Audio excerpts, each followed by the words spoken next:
안녕하세요. 나무아카데미입니다. 이번 영상에서는 2022학년도 EBS 수능특강 문학 고전시가 7강 규원가에 대해서 보도록 할게요. 아마 이 작품은 해냄이랑 금성문학교과서에 있는 작품이라서 이 작품을 공부한 학생들이 많을 것 같아요. 꼭 교과서에 있는 것이 아니어도 필수 고전시가에 해당하기 때문에 아마 많이 접해봤을 거예요. 일단 규원가 무슨 뜻일까요?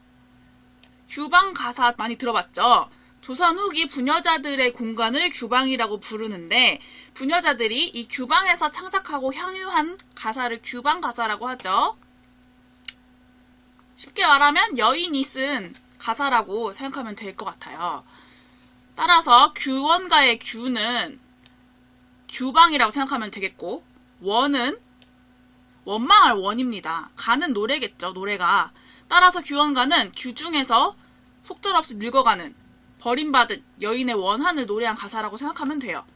이 작품은 보시다시피 한자어도 되게 많고 길어요. 따라서 여러 번 읽기 싫을 거예요. 하지만 문학 작품을 공부할 때 반드시 여러 번 읽는 태도가 필요하죠. 현대어 풀이를 여러 번 읽다 보면 그래도 거부감이 좀 줄어들 거예요. 현대어 풀이 꼭 여러 번 읽어보시고 이 작품에서 중요한 시어는 뭔지, 화자의 태도가 뭔지, 화자의 태도가 드러나는 구절은 뭔지 이런 거를 정리해보면 됩니다. 그럼 이제 본문을 읽어볼 건데 본문이 그래도 현대어랑 비슷하게 제시되어 있어요. 금성교과서에서는 이런 식으로 나와 있거든요. 따라서 보다 수월하게 읽힐 겁니다. 너무 겁먹지 말고 같이 읽어보도록 할게요.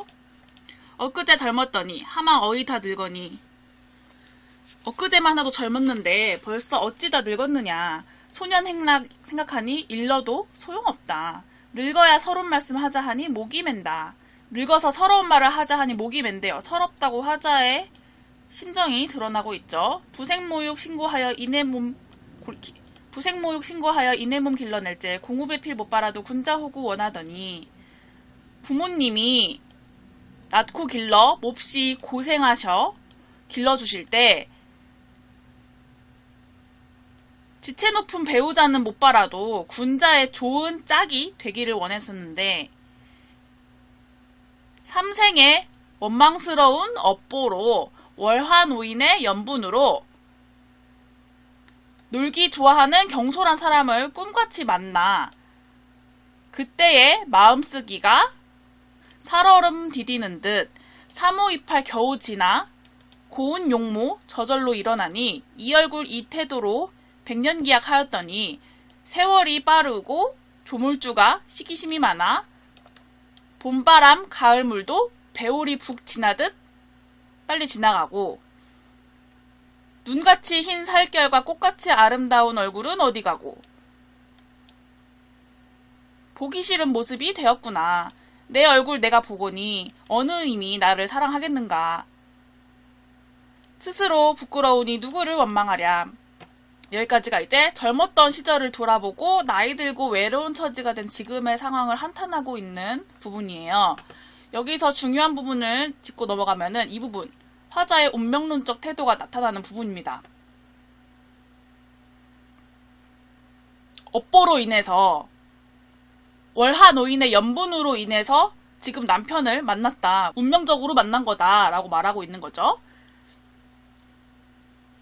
그리고 시어의 대비도 나타나요. 천연어질과 설빈화는 화자의 과거 아름다웠던 용모를 드러내는 거고 면목가증은 현재, 늙은 현재 화자의 모습을 드러내는 시어입니다.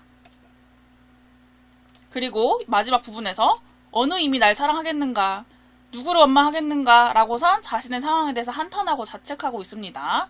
이별의 상황을 자신의 탓으로 돌리고 있는 태도가 나타나요. 그 다음 335 야유원에 세 사람이 나단 말가 꽃피고 날 저문제 정처 없이 나가 있어. 정처 없이 나가 있다는 것은 이 남편이 나가 있다는 거죠. 백마 금편으로 어디 머무는고 흰말에 금채찍 휘두르면 어디에 머무는가.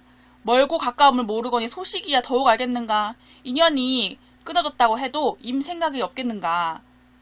얼굴을 못 본다면 그립기나 말지. 12대 하루도 길고 30날 한 달도 지루하다. 옥창에 심은 매화 몇 반이나 피고 졌는가. 옥창에 심은 매화가 몇 번이나 피고 졌다는 것은 그만큼 세월이 지났다는 거죠. 세월의 흐름을 나타내기 위해서 자연물을 묘사하고 있습니다. 겨울밤 차고 찬제 자취는 섞어치니 여름날 길고 길제 구준비는 무슨 일인가. 삼춘하류 호시절에 경치도 관심이 없다. 가을달 방에 들고 귀뚜라미가 침상에서 올 때 긴 한숨 지는 님을 속절없이 생각만 많다.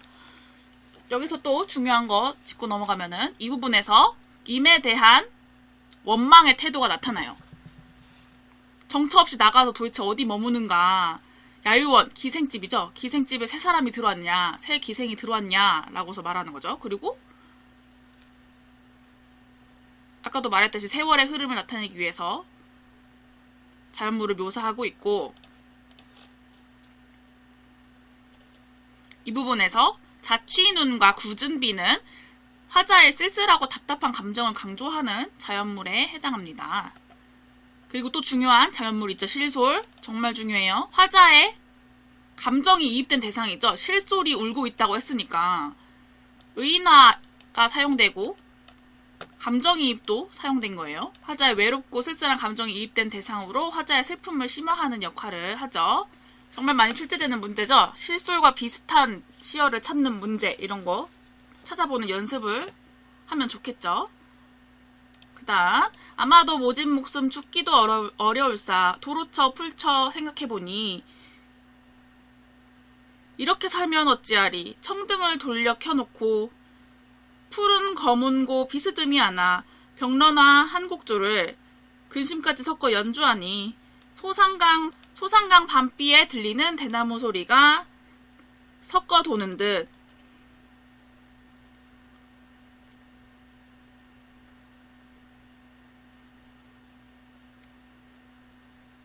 화표 천년의 학이 우는 옥수는 아름다운 손이죠. 섬섬옥수라고 하잖아요. 아름다운 손으로 연주하는 솜씨에 옛소리 있다마는 부용장 적막하니 누구 귀에 들리겠는가. 간장이 구곡돼야 굽이굽이 끊쳤세라.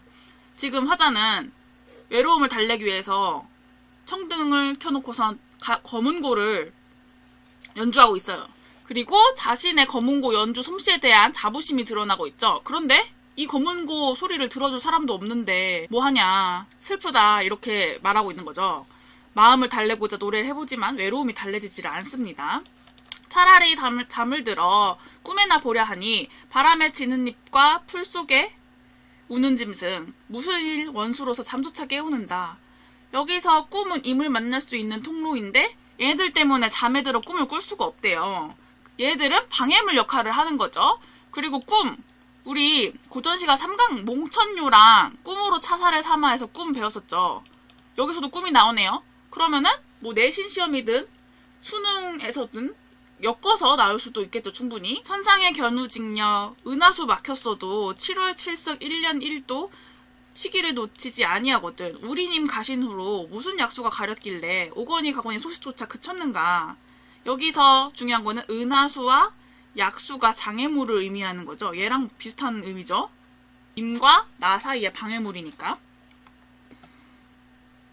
천상의 견우직녀는 장애물이 있어도 잘만 만났는데 우리 임은 무슨 장애물이 있길래 도대체 소식이 없냐라고 말하고 있어요. 여기서 천상의 견우직녀는 화자의 처지와 대조되는 대상이죠.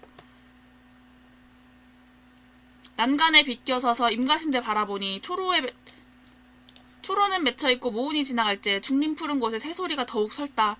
새소리가 서럽대요.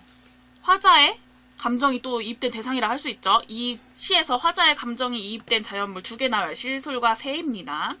세상에 서러운 사람 수없이 많다지만 운수 나쁜 젊은 여인으로 나만한 이가 또 있을까. 아마도 이 임의 탓으로 살똥말똥하여람. 이렇게 자신의 또 운명에 대해서 탓하고 있네요. 운명론적 태도가 드러나죠. 돌아오지 않는 임의 소식을 기다리며 자신의 처지를 비관하고 있습니다. 그러면은 표를 통해서 이 글을 정리를 해보면 이 글의 주제는 방탕한 생활을 하는 남편을 기다리는 여인의 한스러운 마음이 되겠고, 이별이라는 상황에 대처하는 화자의 태도를 보면은 임을 원망하는 태도 보이죠? 어디 머무는가 이 부분에서 나타났고, 자신을 자책하는 태도도 보이죠? 내 얼굴 내가 보고니 누가 날 사랑하겠는가, 스스로도 부끄럽다, 누굴 원망하겠어 라고 말하잖아요. 그리고 운명을 탓으로 돌리는 부분도 나오죠. 자신의 처지가 불우한 운수에서 비롯된 것이라고 한탄했으니까. 규원가는 문제를 보면은 뭐 정철의 삼위인곡, 송미인곡이나 가시리, 우리 배웠던 거죠. 또 가시리랑 비교를 하거나 서경별곡, 그리고 또 가시리 또 나네요. 그리고 꿈이 나오는 거, 비교해서 출제할 수 있는 내용이 되게 많아요. 따라서 장애물을 의미하는 시어가 뭔지, 그리고 감정이 이입된 대상은 뭔지, 화자의 과거의 모습과 현재의 모습을 드러내는 시어는 뭔지, 이런 것들 뭐 하나씩 다 정리를 해보셔야 합니다. 그러면 쉽게 풀 수 있을 거예요. 아까도 말했듯이 먼저 현대어 여러 번 읽고 그 다음에 이 본문을 읽으면서 스스로 현대어를 해석해보는 연습을 하고, 이렇게 아무것도 없는, 해석이 없는 지문을 보고선 스스로 써보면서 공부를 하는 거예요. 뭐 현대어 풀이를 써봐도 되지만 이런 식으로 이렇게 체크한 다음에 줄을 친 다음에 형광펜으로 줄 친 다음에 밑에 빨간색 볼펜으로 예를 들어서 운명론적 태도 이렇게 쓰는 거죠. 그리고 이 부분에 뭐 동그라미, 이 부분에 세모 표시해서 또 빨간색 펜으로 대조적 시어 이런 식으로 써가면서 공부를 하면은 진짜 많은 도움이 돼요. 이렇게 공부해보시고 문제를 통해서 자신이 공부한 게 맞는지 확인을 해보시길 바랍니다. 지금까지 고전시가 7강 규원가에 대해서 살펴봤어요.